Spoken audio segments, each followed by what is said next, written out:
वाटून राहिलं का विदेशात आलो, बिकॉज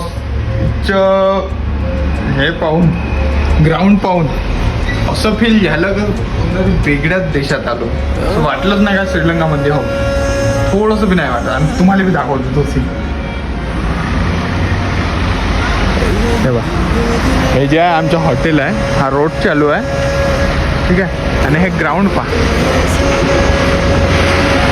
तर एवढं शांतता आहे. ते बा पोरं क्रिकेट खेळत आहे, कोणी झेंडा घेऊन चालले आहे. आणि इथंच नाही का हॉर्स रायडिंग बी होते, ते बा घोडे चरून राहिले आहे.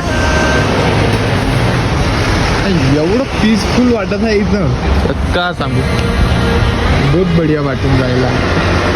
इकडं पहाडी आहे आणि एवढं गरमी म्हणजे आलो बरं, तरी बी एवढी थंडी वाटून राहिली इथं.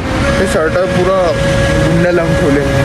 आता गरमीचे दिवस होते, मी ना काही स्वेटर आणलं नाही. मला तर असं वाटत आहे का आता एखादी स्वेटर घ्यावं का डबल शर्ट घालावं.